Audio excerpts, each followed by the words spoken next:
Picture the sands of ancient Iran trembling beneath the hooves of charging horses led by Cyrus the Great, a young leader on the verge of rewriting human history. The 6th century BCE was a time of tremendous upheaval and transformation across the ancient world.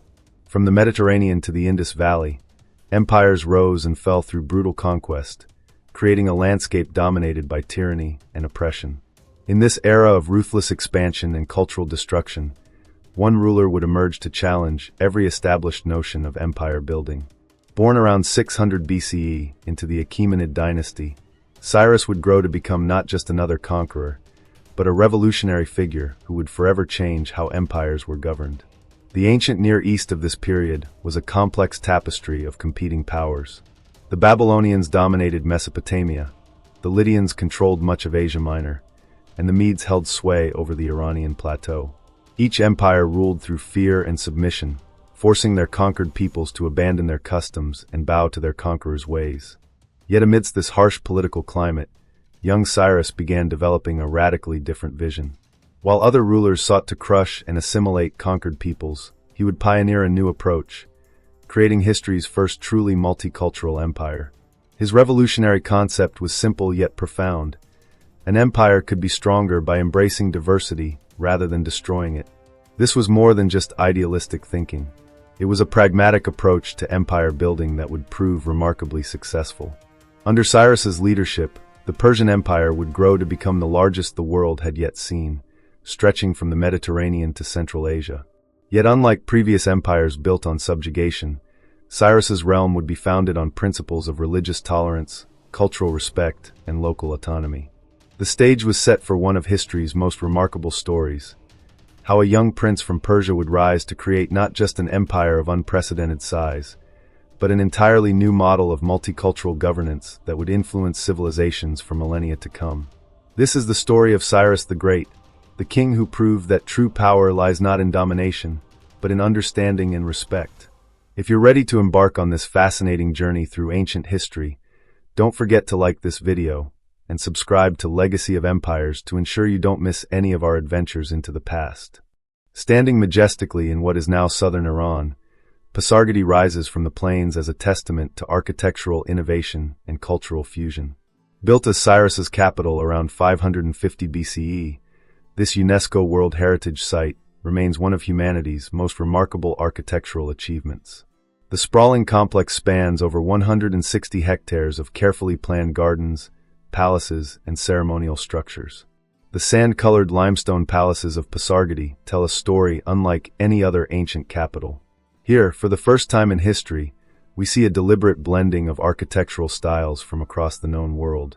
The famous audience hall, with its soaring columns, combines Egyptian, Greek, and Mesopotamian elements in perfect harmony. This wasn't merely aesthetic choice, it was architectural diplomacy, a statement that all cultures could contribute to something greater than themselves. Archaeological evidence reveals the extraordinary sophistication of Pasargadae's design. The innovative garden system, known as paradisos, introduced the concept of the four-quadrant garden, divided by waterways, a design that would influence garden architecture for millennia. These gardens weren't just for beauty. They represented the Persian ideal of bringing order and harmony to nature, just as Cyrus brought order and harmony to diverse peoples. Cyrus the Great emerges from historical records as a figure of remarkable complexity and vision. Born around 600 BCE to the royal house of Anshan, his early life shaped his revolutionary approach to leadership.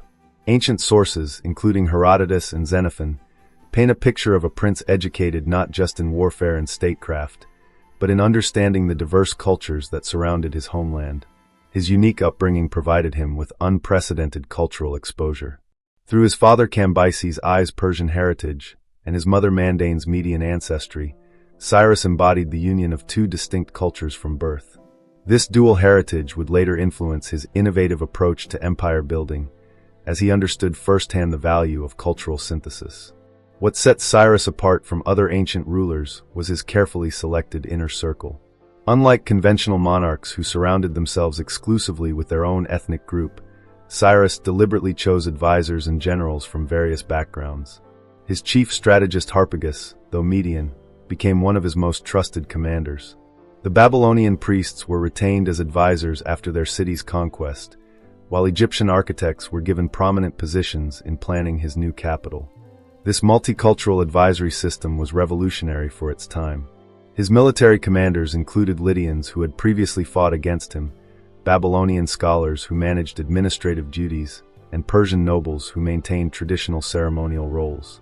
Each brought unique perspectives and expertise to his empire's governance. Historical records show how this diversity in leadership directly contributed to the empire's stability and success. Particularly noteworthy was Cyrus's treatment of conquered rulers and their families. Instead of executing them, as was common practice, he often incorporated them into his administrative structure. The daughters of former kings became diplomatic bridges, while their sons were educated alongside Persian nobles. This policy created a network of loyal administrators who understood both Persian and local customs. The historical accounts emphasize Cyrus's personal qualities that made this system work. He possessed an extraordinary ability to listen and learn from different cultural perspectives. Contemporary sources describe him speaking multiple languages and showing genuine interest in different religious and cultural practices. This wasn't just political expediency. It reflected a genuine belief in the value of cultural diversity. His legacy lived on through the administrators he trained. After his death in 530 BCE, the multicultural administrative system he established continued to function effectively, proving that his vision was not just idealistic, but practically sustainable. The success of his diverse advisory council became a model studied and often imitated by later rulers, including Alexander the Great. The rise of Cyrus the Great represents one of history's most remarkable stories of conquest and governance. His journey began around 559 BCE, when he inherited the throne of Anshan, then a small kingdom under Median dominion. What followed was a series of brilliant military and diplomatic maneuvers that would transform this minor prince into the ruler of the ancient world's largest empire. His first major triumph came in 550 BCE, with the defeat of the powerful Median Empire. Rather than approaching this as merely a military challenge, Cyrus employed a sophisticated strategy that combined diplomatic outreach with military action. He successfully convinced many Median nobles that his rule would benefit them, leading to defections that weakened the empire from within. After victory, instead of punishing the Medes, he incorporated them as equal partners in his new empire. The conquest of Lydia in 547 BCE demonstrated Cyrus's tactical brilliance. When facing the wealthy King Croesus of Lydia, rather than engaging in a protracted siege of the capital Sardis, Cyrus used innovative military tactics, including the first recorded use of camels in warfare to startle the Lydian cavalry. Yet again, after victory, he showed remarkable clemency, preserving local customs and incorporating Lydian expertise into his administration. Perhaps his most stunning achievement was the conquest of Babylon in 539 BCE. Instead of laying waste to this greatest of ancient cities, Cyrus entered as a liberator. He had carefully cultivated support among Babylon's diverse population, presenting himself as a defender of their religious traditions. The famous Cyrus Cylinder records how he restored temples and allowed exiled peoples, including the Jews, to return to their homelands with their sacred artifacts. What truly set Cyrus apart was his revolutionary approach to imperial governance. He established a system of satrapies, or provinces, each allowed to maintain its own cultural identity. Local languages remained official alongside Persian. Traditional religious practices were not only tolerated, but often supported with imperial funds, and local elites were incorporated into the imperial administration. This system was built on three key principles: religious tolerance, cultural autonomy, and administrative integration. Each conquered territory maintained its own laws and customs while participating in a larger imperial framework. This was not just enlightened policy. It was practical governance that reduced the costs of controlling a vast empire while maximizing its economic and cultural benefits. The success of this approach was demonstrated by the empire's stability and growth. Trade flourished along the royal road, connecting diverse regions in a network of commercial and cultural exchange. The Persian Empire became known as a place where different peoples could prosper while maintaining their distinct identities, a revolutionary concept in the ancient world. Pause for a moment and reflect. Which aspect of this ancient civilization has surprised you the most so far? Share your thoughts in the comments. And if you're enjoying this journey through time, don't forget to leave a like to support the channel. The genius of Cyrus's approach wasn't just in winning territories, but in transforming how empire itself was conceived, not as a prison of peoples, but as a framework for diverse cultures to thrive together. The Cyrus cylinder, discovered in the ruins of ancient Babylon in 1879, stands as one of humanity's most remarkable archaeological treasures. Created in 539 BCE following Cyrus's conquest of Babylon, this clay cylinder, inscribed in Akkadian cuneiform script, presents revolutionary concepts that would influence human rights and governance for millennia to come. The document's contents were unprecedented for their time. Written in the first person as if spoken by Cyrus himself, it begins by establishing his divine right to rule, not through conquest, but as a chosen protector of peoples. Unlike previous royal proclamations that boasted of destruction and domination, the cylinder outlines principles of religious freedom, cultural respect, and human dignity. Key among these principles was religious liberty. The text specifically mentions restoring temples and religious practices that had been suppressed by previous rulers. This wasn't mere tolerance, it was active support for religious diversity. The cylinder records how Cyrus returned sacred objects to their original temples and provided resources for religious reconstruction, including the famous decree allowing the Jews to return to Jerusalem and rebuild their temple. The document also established revolutionary social principles. It proclaimed freedom of movement for displaced peoples, allowing them to return to their homelands with their possessions and cultural artifacts. It banned forced labor and established basic property rights. Perhaps most remarkably, it recognized the dignity of conquered peoples, treating them not as subjugated populations, but as equal subjects under Persian protection. The administrative practices described in the cylinder created a unique cultural mosaic. Persian officials were required to learn local customs and languages. The imperial administration operated in multiple languages, with documents routinely produced in Persian, Elamite, Babylonian, and other local scripts.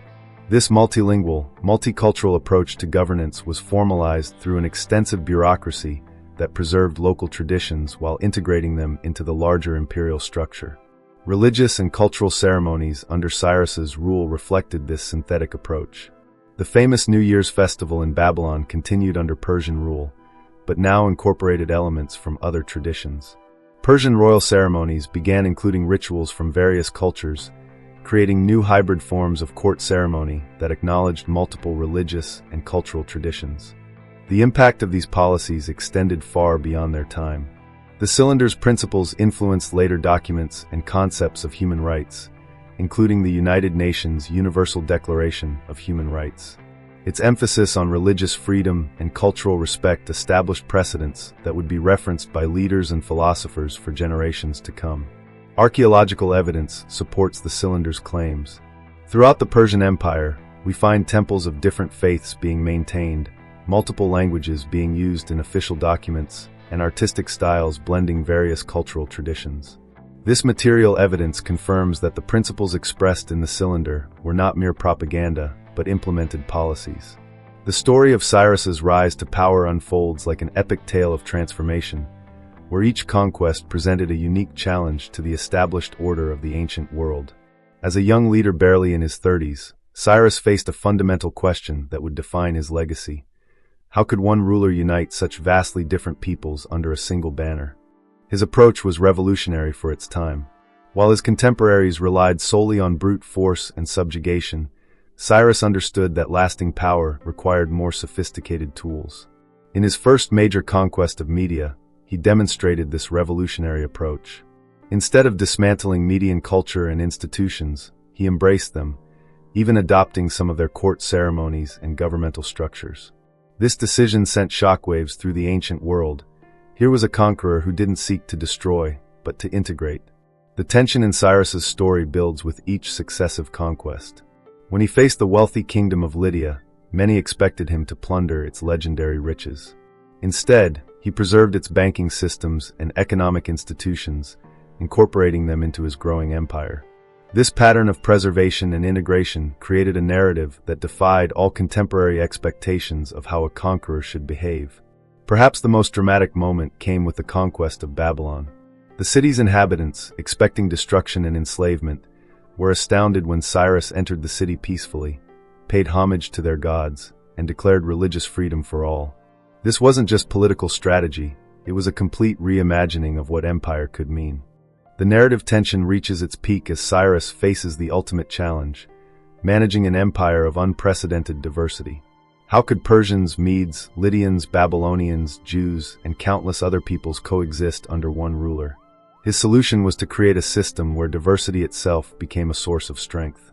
Each culture contributed its unique strengths: Babylonian astronomical knowledge, Lydian financial expertise, Egyptian architectural skills, and Greek military tactics all became part of a greater whole.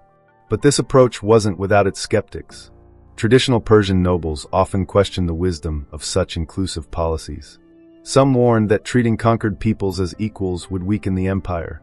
Cyrus's response was to demonstrate how diversity could create resilience. When one region faced challenges, others could provide support. When the empire needed to solve complex problems, it could draw upon the collective wisdom of many traditions. The genius of Cyrus's approach lay in understanding that unity doesn't require uniformity. His empire became a living experiment in multicultural governance, where different peoples could maintain their identities while participating in a larger, shared enterprise. This wasn't just enlightened leadership, it was practical governance that created stronger bonds than fear ever could. As his empire grew, Cyrus's methods proved remarkably successful.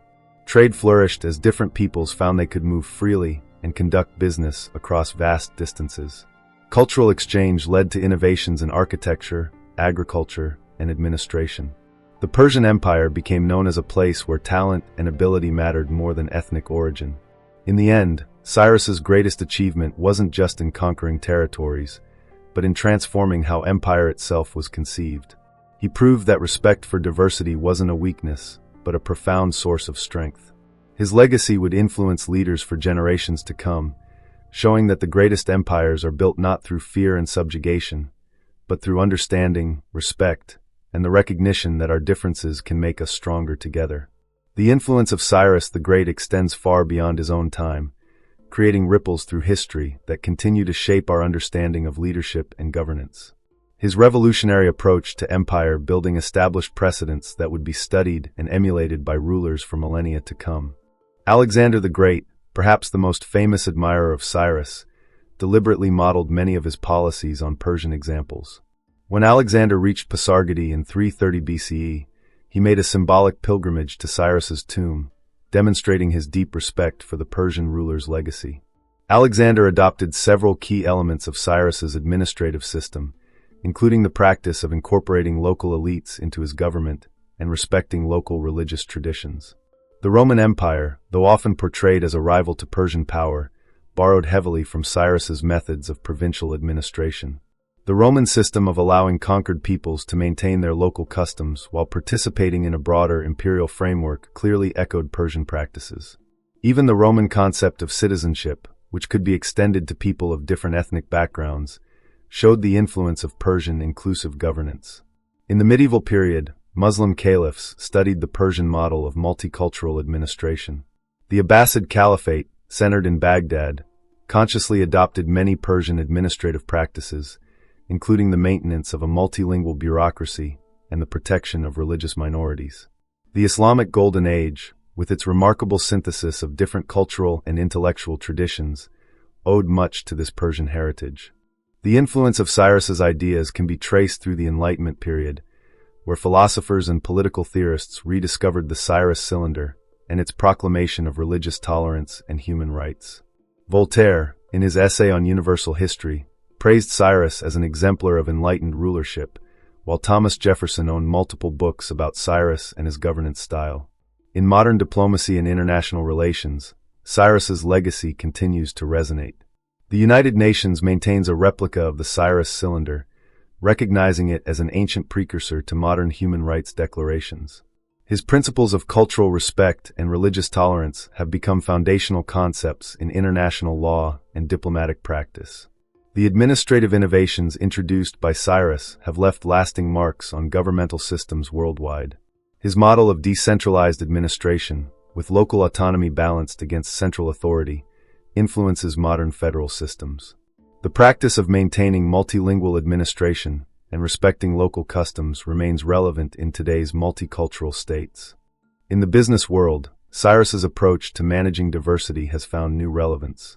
Modern multinational corporations study his methods of creating unity while preserving local identities. His understanding that diversity can be a source of strength rather than weakness resonates with contemporary management theory. Educational systems worldwide now incorporate lessons from Cyrus's approach to cultural integration. His demonstration that different peoples can maintain their distinct identities while participating in a larger community offers valuable insights for modern multicultural societies. Perhaps most significantly, Cyrus's legacy provides a powerful counter-narrative to the idea that civilizational clash is inevitable. His success in building an empire based on respect, rather than just military, might offer a model for handling cultural differences in our increasingly interconnected world. The archaeological evidence of his reign continues to yield new insights. Ongoing excavations at sites like Pasargadae reveal sophisticated systems of cultural integration that were far ahead of their time. These discoveries help us understand how ancient solutions might inform modern challenges of cultural coexistence. In today's world, where questions of cultural identity and integration remain highly relevant, Cyrus's legacy offers valuable lessons. His demonstration that strength can come through inclusion rather than exclusion, and that respect for diversity can create more stable societies than forced uniformity, remains powerfully relevant. The enduring impact of Cyrus's reign reminds us that truly revolutionary ideas transcend their historical moment. His vision of a world where different peoples could maintain their identities while working together for common prosperity continues to inspire leadership philosophy and diplomatic practice in our own time. The story of Cyrus the Great offers profound lessons that resonate powerfully in our contemporary world. His revolutionary understanding that true leadership stems from comprehension rather than domination provides a compelling model for addressing modern challenges of cultural division and social integration. In an era where walls, both literal and metaphorical, increasingly divide nations and peoples, Cyrus's approach of building bridges between cultures feels remarkably prescient. His success demonstrates that embracing diversity isn't just morally commendable, it's practically advantageous. The Persian Empire's strength came not from enforcing uniformity, but from creating systems that allowed different cultures to thrive together. What makes Cyrus's example particularly relevant today is its practicality. He showed that cultural respect isn't merely idealistic, it's good governance. In our modern context, this teaches us that successful societies don't need to choose between unity and diversity. Instead, like Cyrus, we can create frameworks where different cultural traditions enrich rather than threaten the whole. The most surprising aspect of Cyrus's story may be how thoroughly he rejected the conventional wisdom of his time. When every other ruler was building empires through force and cultural suppression, he demonstrated that lasting power could be built on foundations of respect and understanding. This challenges us to question our own assumptions about leadership and social organization. In today's context, Cyrus's lessons can be applied across multiple spheres. In business, his approach suggests that successful organizations should value diverse perspectives rather than enforcing rigid conformity. Companies can create stronger teams by embracing different viewpoints and cultural approaches rather than demanding everyone fit the same mold. In education, his example encourages systems that celebrate cultural diversity while building common understanding. Schools can foster environments where students maintain their unique identities while developing shared values and mutual respect. In politics, his legacy suggests that national strength comes not from cultural homogeneity, but from creating systems where different communities can thrive together. Leaders can build more resilient societies by bridging differences rather than exploiting them. In international relations, Cyrus's model offers an alternative to both forced globalization and rigid nationalism. Nations can maintain their unique identities while participating in larger international frameworks of cooperation and exchange. The most profound lesson from Cyrus's reign may be that leadership requires wisdom more than force. In a world still grappling with questions of identity and belonging, his example shows that the strongest societies are built not on fear or conformity, but on understanding and respect. Looking to the future, Cyrus's legacy challenges us to imagine new possibilities. How might we create institutions that, like his empire, allow for both unity and diversity? How can we build societies that draw strength from their differences rather than being divided by them? Perhaps the most surprising revelation is how relevant these ancient insights remain. In a world where technological advancement often outpaces our social evolution, Cyrus's understanding of human nature and social organization offers timeless wisdom for addressing contemporary challenges. For today's leaders, whether in business, politics, or community organizations, Cyrus's example provides a powerful template. True leadership isn't about forcing others to change, but about creating systems where different perspectives can contribute to common success. The enduring question Cyrus poses to us is both simple and profound. How can we build bridges in a world prone to building walls? His life suggests that the answer lies not in ignoring differences, but in creating frameworks where diversity becomes a source of collective strength. In our increasingly interconnected yet divided world, Cyrus's vision of unity through diversity, of strength through understanding, and of leadership through wisdom rather than force, offers not just historical interest but practical guidance for building a more harmonious future. As we conclude this exploration of Cyrus's legacy, consider how these ancient principles might apply in your own life and community. What bridges could you build? How might you contribute to creating spaces where diversity strengthens rather than divides? Share your thoughts and experiences in the comments below, and let's continue this vital conversation about building a more inclusive and understanding world.